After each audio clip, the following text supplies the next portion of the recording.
The most important questions about AI shouldn't be how to prompt or how AI hallucinates. They should be about us. Who shapes these systems? What do we want to become together? What kind of world are we weaving? Welcome to Between Us and the Machine. With Margot van Brakel and Juliette McDowell. Don't forget to subscribe. Welcome. We're recording this while wars are being fought, and AI is already part of the story. It shapes how conflict is waged, how it's reported, and how displaced people try to survive it. A recent report from the Center of Strategic and International Studies found that AI systems used in foreign policy simulations show systematic bias toward escalation in conflict scenarios. This matters because these systems don't just reflect decisions, they shape how threats are understood and how force is justified. Today, we're looking at what it means in humanitarian crisis zones where people using AI are often aid workers, journalists, and families trying to find out if it's safe to go home. Our guest today is Anisa Abeytia, an AI governance and digital equity specialist with the UNHCR Innovation Service and the Center of AI and Digital Policy, and a governance and policy lead for Humma AI. She's worked in over 20 low and middle income countries, focusing on what happens when AI systems designed elsewhere land in crisis zones. Her recent work examines how subtle shifts in AI responses, what she calls model shift, can quietly undermine humanitarian response. Anisa, very, very welcome. Thank you so much for having me on today. I feel as if my entire career has prepared me for working in AI. Since I was 7 years old, I was very interested in social justice and social inclusion, where my young mind was galvanized by Jesse Jackson's Rainbow Coalition and the idea that people from different backgrounds can work together in order for the greater good of humanity. My interest in AI stemmed from that, looking at the biases that already exist in our physical world, not being addressed and now being projected, included in this world creating technology, which is AI, and how those biases are rapidly gaining hold. When I moved over to AI 3 years ago from digital inclusion and emerging tech, I had previously worked in the humanitarian sector. So this article came about from those two intersections, looking at how systemic bias within the asylum-seeking system, within international aid and development, what were going to be the challenges that AI might face in the humanitarian section, particularly in fragile states, which would be the most vulnerable. So it's kind of the premise of this article that I wrote. So thank you for this, Anisa. And actually, I reached out to you because of this article, which I will link when this podcast is out. But in that article, you used the term model drift a bit differently than most would. What do you mean by this?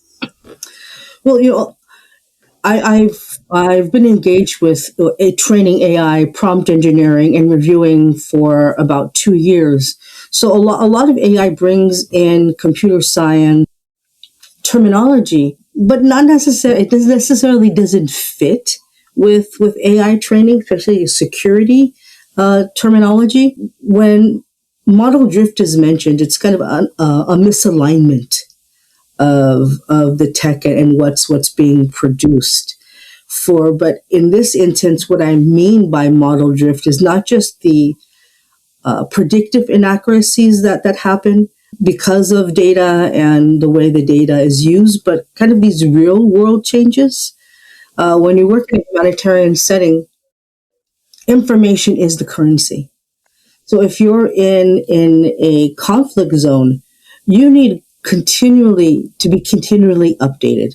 So say like with an airstrike or a mass refugee flow for an intervention, the way that the prompts are crafted, the language that's used, has the model been updated since the last news cycle? Probably not.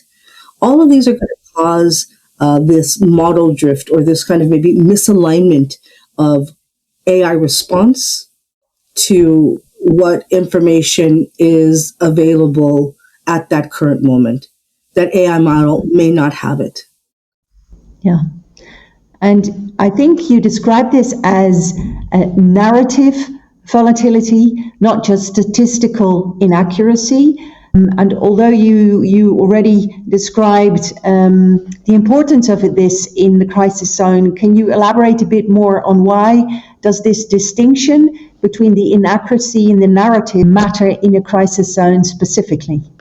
Yeah, I'm going to back up a little bit and kind of break down the technology a little bit, especially in how AI is trained. First, you have the data annotators, people who are labeling images, sound bites, any multimodal approach that AI may interface with. So at one level, you have a human being labeling a specific packet of information. That's one layer of understanding. Mm-hmm. Next, you move on to the actual training. AI does not think. I know a lot of people think because the word intelligence is tacked onto it that it actually has its own intelligence. But the first AI, I believe she was called Elsa after the My Fair Lady, the speaking back and forth. And literally all it did was active listening. You'd say something, and it would say something back to you in a different way. So that's what AI is doing. And when it's trained, it's trained and developed on what's called scaling. So scaling is kind of the architectural infrastructure, the black box that I want to talk about a little bit more later, but I want to bring it up here. A lot of times, in governance, they talk about data, privacy, algorithms, but how do you get there? In the real world, that's called policy. A lot of people say law doesn't work, policy doesn't work. It does. It's biased. It does exactly what it's supposed to do. So when you look at the architectural logic, let's bring the architectural logic from the people who trained it, the people who developed it. Already biased. Then you bring in the way that they actually design it, which is called scaling. It's one-to-one token. If you're a linguist, the long and the parole. You have the image, the signifier, and the signifier. Mm-hmm. It's very one-to-one. But if anyone's ever looked at the way people interact, we're not logical in the way we respond to things. We're emotional beings. And different people have different logic based on your background. It's relative. So you're trying to train AI to do all of these things that we learn over a lifetime.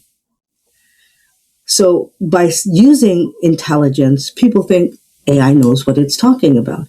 AI has an understanding. So now move this over into a very fast-paced, traumatic experiences, humanitarian setting, not knowing what's happening, lots of fake news, lots of rumors on the ground. And now you're going to ask a middle school boy what to do. And that's essentially kind of like AI, what it is, because the way we've trained it, we scraped English off of the internet. That's what LLMs are. It wasn't that we got these highly trained people from different backgrounds to contribute to how AI responds. They're not designing the architectural framework. The tech people are. And already, I think it was 2 days ago, the CEO of Palantir said AI is going to systematically disenfranchise highly educated women. It's already doing this. So is it even going to give an example of how Black women are seen as having a higher pain tolerance by the medical community. We know that. There's been studies on this. Yeah. So if Black women, African women by extension, are seen as able to have higher tolerance of pain, is that going to influence the AI in thinking that, well, I don't have to give the same amount of sympathy to this Black body because it can absorb more pain? So that's kind of how, and we see this happening. The research is coming out. There are biases that it has picked up very quickly because it doesn't have wisdom. And that's kind of what I would like to see. And I think people would like to see not just artificial intelligence. We don't want to be replaced. We want our knowledge to be augmented by some form of wisdom, which is place-based, knowledge-based, which the humanitarian settings need. Yeah. And then, I think it's so important that we are aware of this way that AI functions, right? There is a lot of misunderstanding, even people saying AI has a consciousness. It is a machine and it gives out what we put into it. That's what it is. And we as humans are also biased. So if we pass on biased information into the system, into the AI is going to give out biased information. But back to, so you could say this is also inaccurate, right? It's information that isn't correct. But then the link to the narrative, because a narrative is something different than just plain information. So how does this tie into the importance of a narrative in a crisis region or situation? Mm-hmm. So that narrative is coming out of the design flaw. Scaling is designed to fail. This is why you get hallucinations. Hallucination, you can say, is a narrative failure. Since it's already designed to fail, designed to not understand, because there is no relational understanding of things. What happens is the system starts to respond in a way that it doesn't have all of the information it needs to make a decision.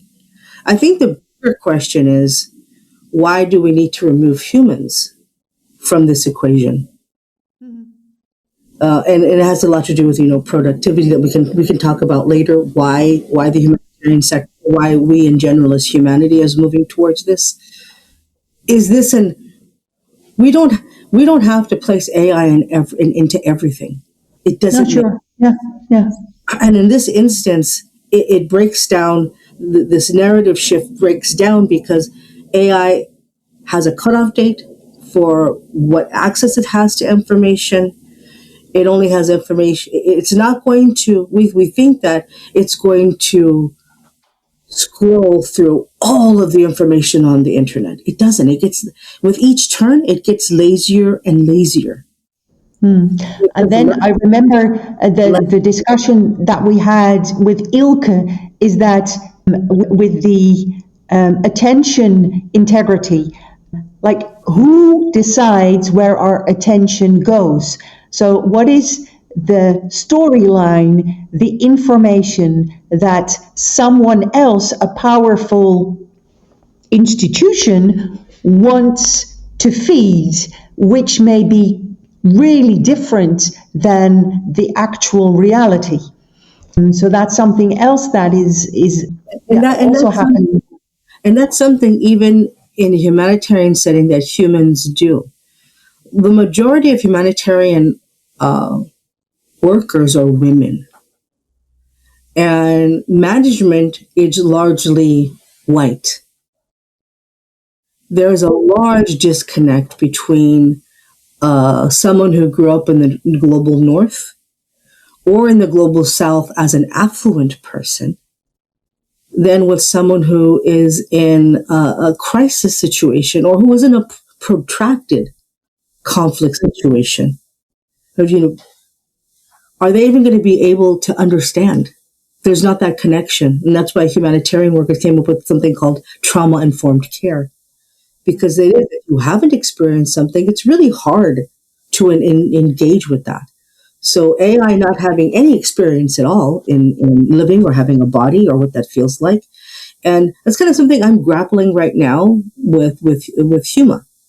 Humma it stands for humility.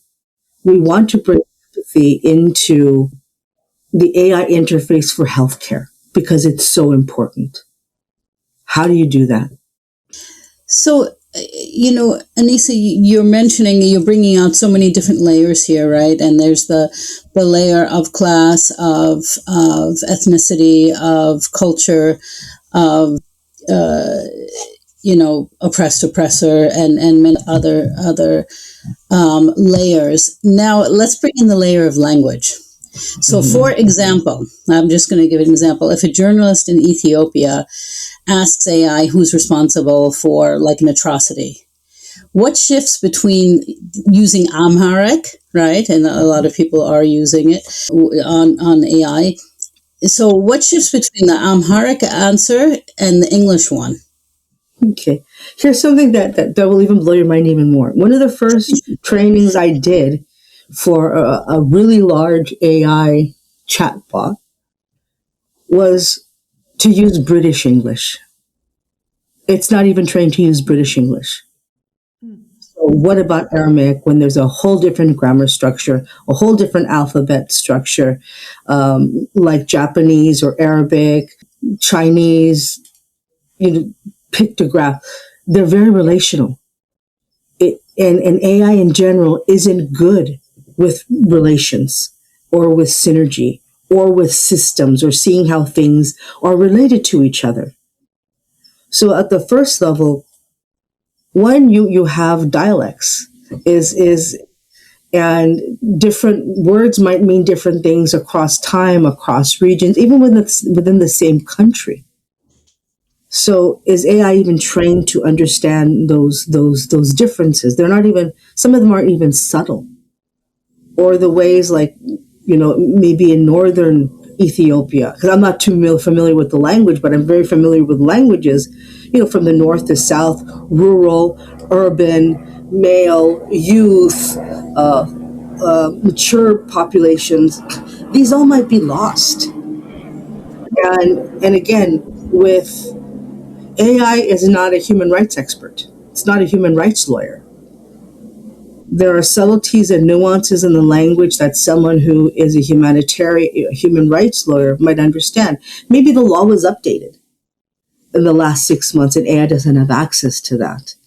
So it's just like, it's like it's like an advanced Google search. A librarian would be more helpful in directing you to information. There's places for human beings, and I think that's where what the conversations I see about AI happening is, does AI have a place in this? Should AI be replacing a human in this? Should AI be there as an augmentation or a support to make that human's works easier rather than trying to replace it? Yeah. So I think there's huge value in tapping into the knowledge that is already there in the people that are in the situation. So let's talk about that and the relationship between the knowledge captured in humans with specific experiences in specific areas, regions, with cultures, different cultural backgrounds, and then the AI. So humanitarian actors have spent decades building trust and managing rumors, maintaining coherence in information ecosystems under enormous pressure at the same time. So why are those field-tested strategies that already are in place, almost entirely absent from the AI governance conversations. You can't do that with tokenization. The way that AI systems are set up, you can't take the word danger and then just put a token there for danger. So many different types of danger. Humanitarian work, humanitarian diplomacy, aid work they came out of the social sciences. The social sciences was a colonial project to justify subjugation of people from the global south. So you have that already within humanitarian work.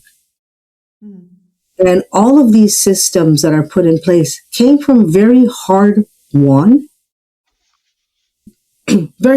knowledge of people from the bottom pushing back, saying, this is not right. This is racist. No, you can't do this.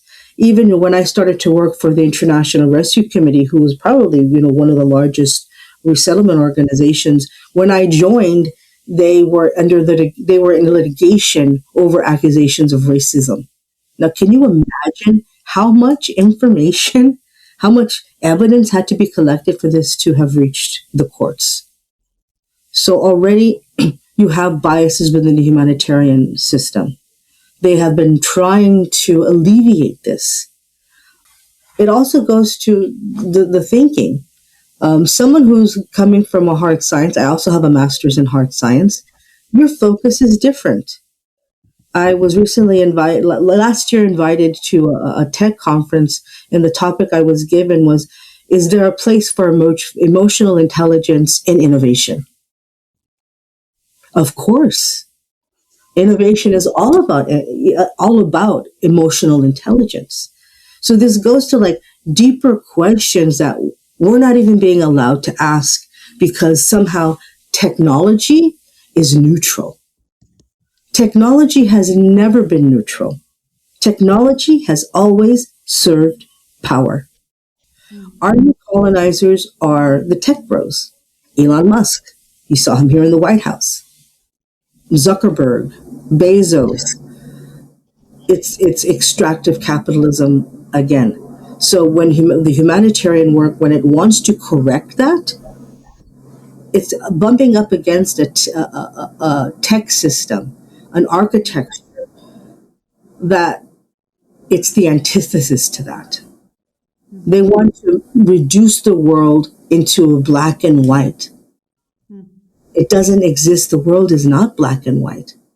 And why are they trying to use AI to drastically limit the power of highly intelligent women, highly educated women? Why? Because women equal wisdom.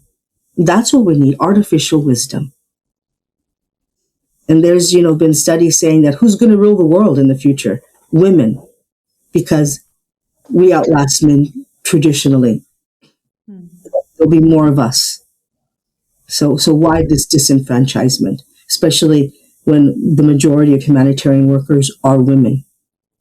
Anisa, I want to bring this. This is really a lot of what you're saying, and it's a lot to take in, and it's really good. I want to bring this back to your time in Syria, where you worked with tools like... Actually, let me go back to to answer a little bit more. The other thing is that this is all relational.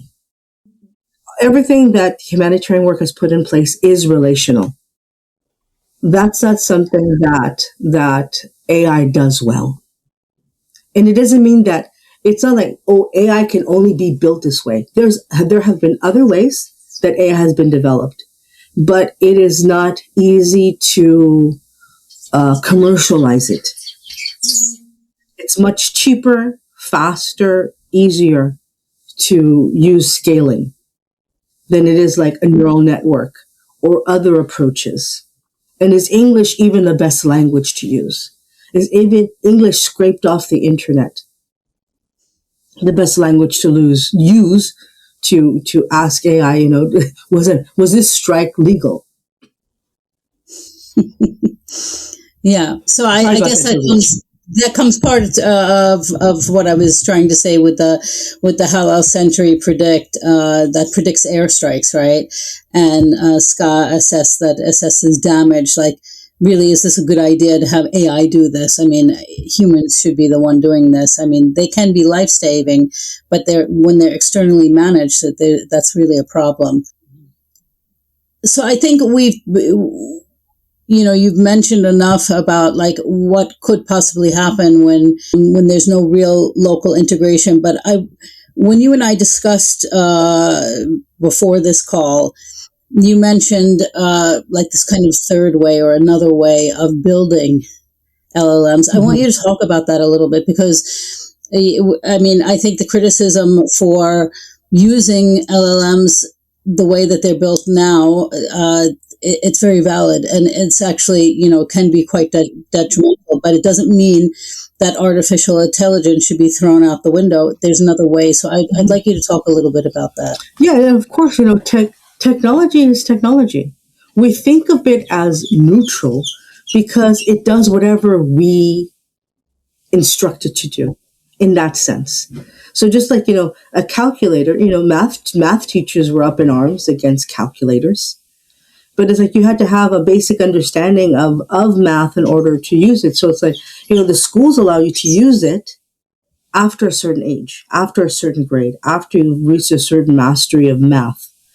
The issue with AI, I had told you that, I mentioned to you when I talk about AI, I say, when astronomers turn their telescope out into the night sky, they can see the ambient noise of the Big Bang. They can see the evidence of this world-creating event.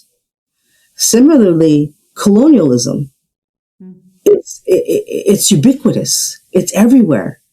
It's very difficult to be able to detach ourselves from colonialism. And where we see the echoes of colonialism, or what I call post-colonial antecedents, are in our laws and policies, because that shapes our world.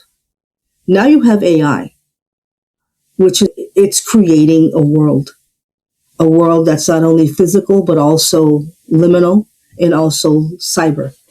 It's also in cyberspace.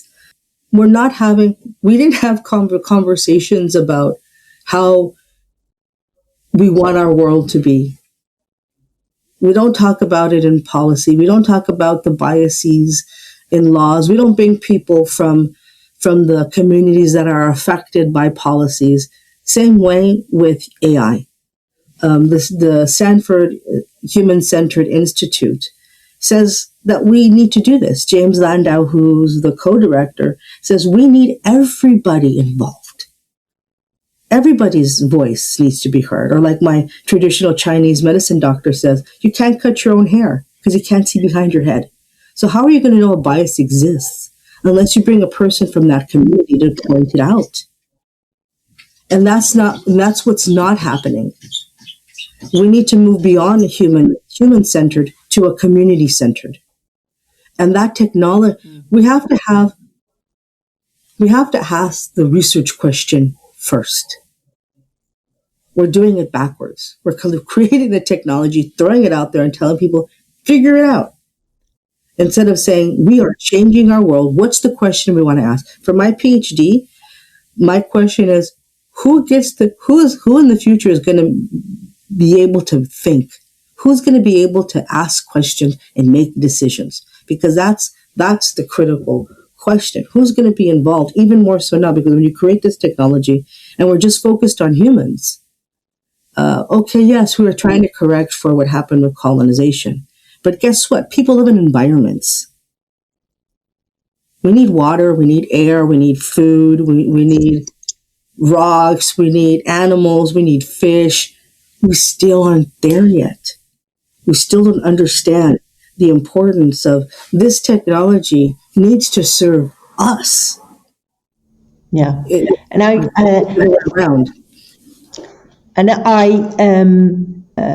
With your work, you also bring in ideas on how to change it around. Instead of the technology push, to feed the technology, to apply the technology, through the thinking first. So you propose 3 ways of humanitarian diplomacy.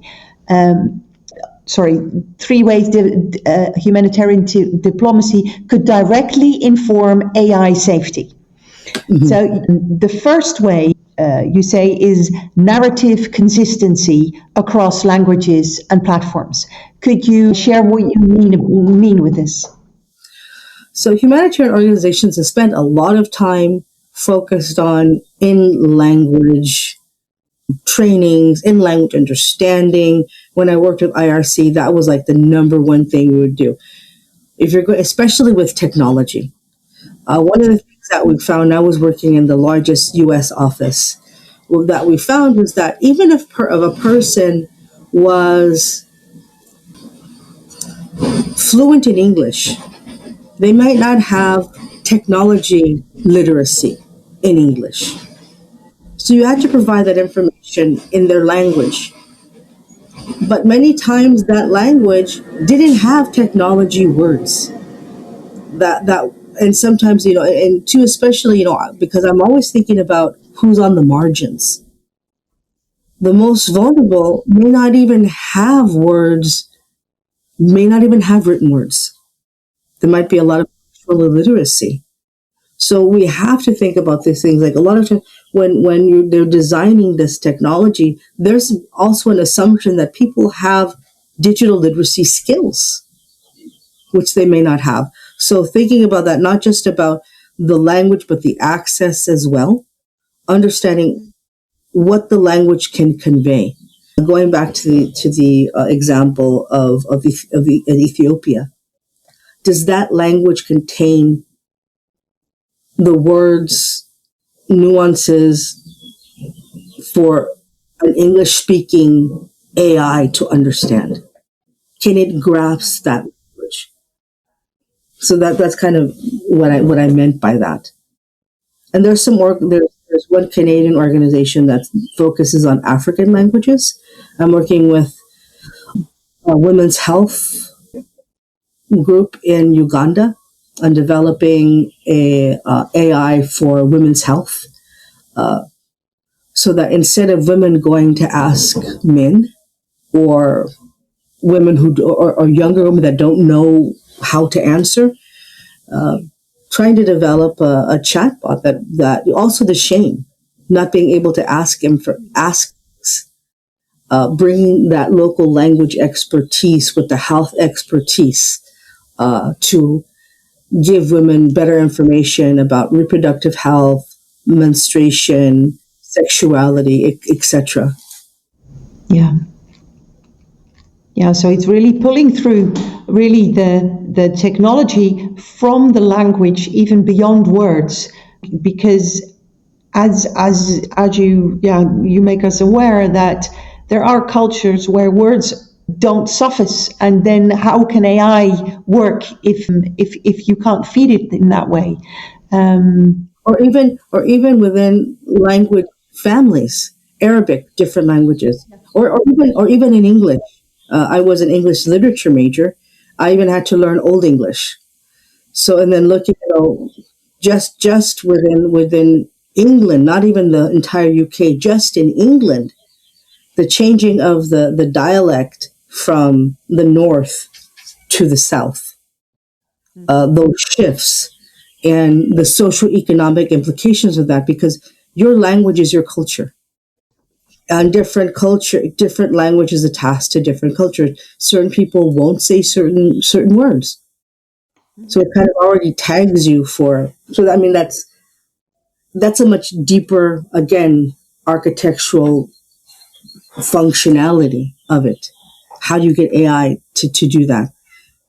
As humans, we barely do that. But we could. I mean, I have great hope for AI because it has this vast capacity to be able to implement these things that I'm saying. And this is what we're right now trying to build with Humma. We're trying to put this into AI. How do you do that? So Actually, that comes. So you're mentioning that you're trying to do that, and I'm wondering, like, within the realm of humanitarian response, like, who's getting this right? So where you see serious work happening in the intersection of humanitarian response and AI governance, who's doing, not to call out the good guys, but actually it's important that as we're saying things that are going wrong, that we're also looking at, like, what can we look to it as a model of good practice? Well, the UN just put out a report praising itself for its use of AI. So the issue more is not who's doing it well, is we're not measuring it yet.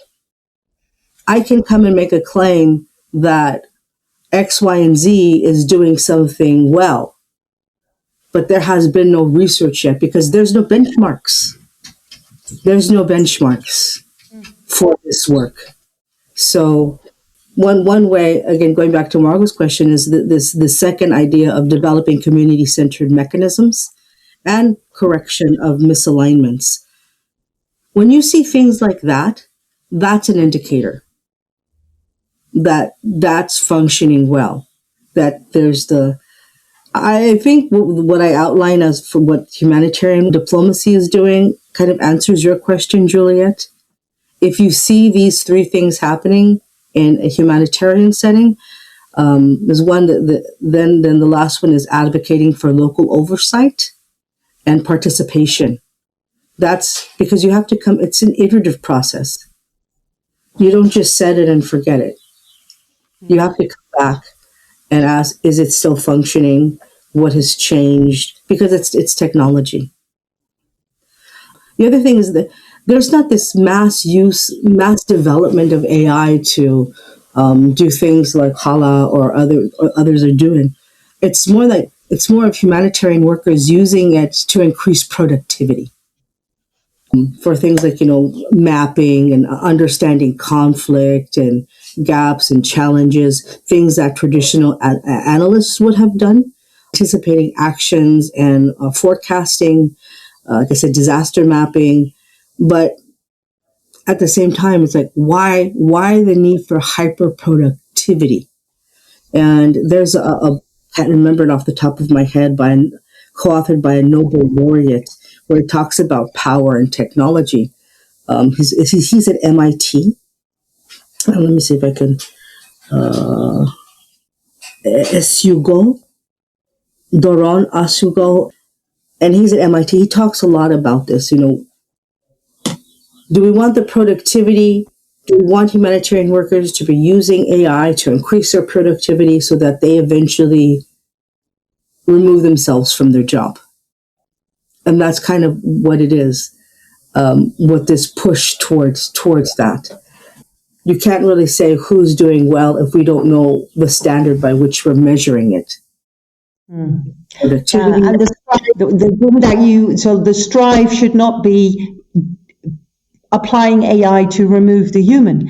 It should be applying AI to make the job that needs to be done, do that better with the human in the important role that there is.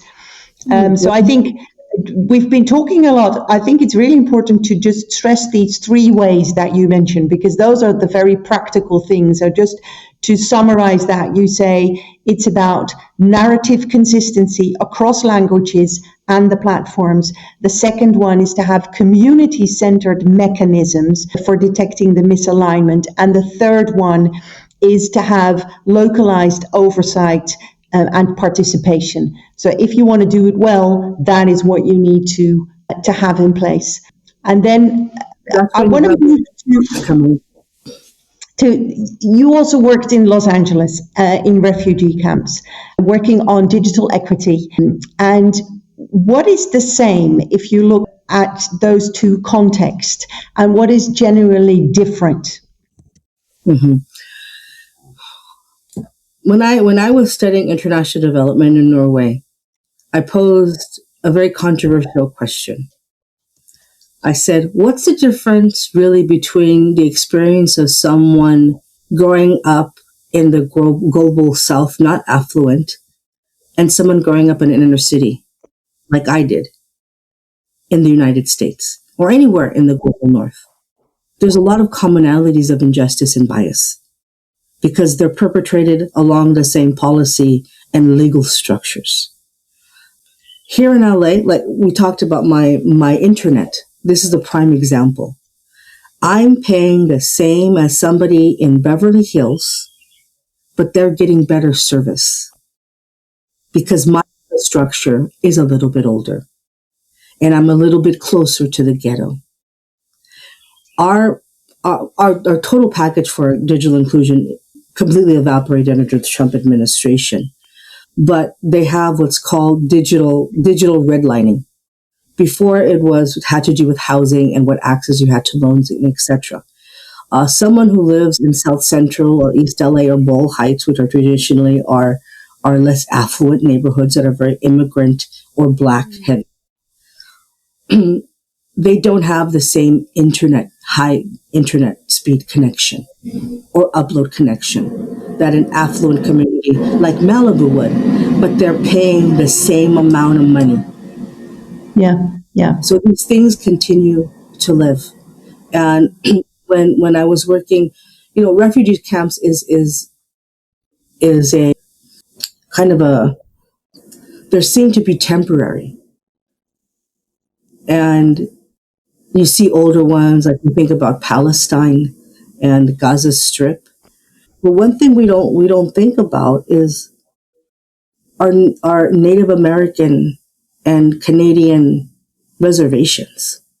If those aren't refugee camps, I don't know what aren't. I'm Native American. Native Americans don't like to see this as a refugee camp because they're sovereign nations, but they're refugee camps. Mm-hmm.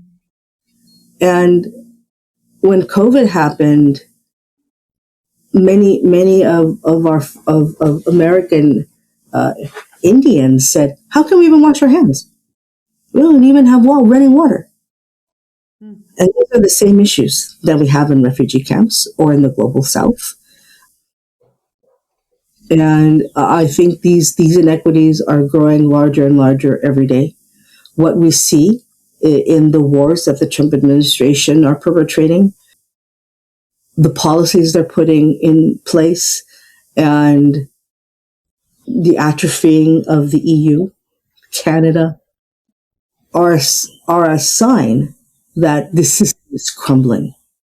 Yeah. It's getting old. It's not working anymore. Mm-hmm. No. AI is the solution to try to carry this on. Try to continue this colonial imperial project.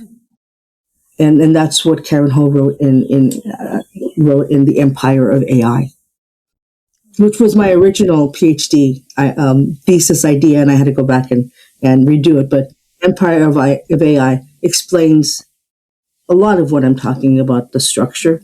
And then Power and Progress. I have a problem pronouncing his name because it's Turkish. Doran Asegul. He is also a Nobel laureate, and he talks a lot about power and structure, and those two books together play very well to explain what's happening. Available on audiobooks, so they're easier for us to listen. There's so much happening in the world. So we're coming to a close here, but what I want to go back to something you said earlier about, no one ever sat down and really thought, like, how do they want this world to look like? So I want to end with this vision, with your vision in mind. When it comes to technology and marginalized communities and communities around the world, what's your vision? Well, we're doing that here in LA with Humma. That's exactly what we're implementing, because I think if we get into this trap of things have to be big. Having worked in policy, you don't have to be big, but you do have to be inclusive to be impactful. I've done so many impactful things in policy. I've even gotten the UN to change policies. I've gotten one of the rare times when Homeland Security publicly acknowledged the working of a policy was when I worked on. So like I bring that to Humma. And Humma was doing this before I joined them. Very young company. We're only focused on LA, on Los Angeles. It's big enough to be scalable to many places in the world. So instead of scraping data, we're paying people to sit down for a conversation from different communities so that the model can kind of understand, what does it mean to be Japanese American in LA? What does it mean to be Mexican American? The generational things. And then training it to do things like, we have a character that I developed, Carlos. He has heart issues. His father died of heart disease, but his mom does all the cooking. And he cannot tell his mom to change the way she cooks. For some people, that would be like, why would it matter? But if you're a healthcare system, if you're and you want to see change, health change in your patient, you need to understand those cultural nuances. So that's what we're doing. That's what we're starting. And kind of like what I'm working on next is how do you get the technology to mirror that? So we have a really fabulous, diverse team that we can bounce these ideas of, and we're getting ready to do a clinical trial. So before we even like officially launch, we want to get feedback from the community. Hey, here are our benchmarks. Are we meeting that? Do you have anything to suggest? And this is how I've always worked. Like when I first went to my first EU conference and I presented, afterwards they came to me and they said, "You mean you asked refugees what they thought?" And I said, well, yes, because they're the ones being impacted. So it's cost saving. You get the buy-in. And you get to see like what are the potential gaps and challenges, because these people live this every day. And that's how you do it. But it's and it goes to, what are you prioritizing? It's like the implicit values and the explicit values.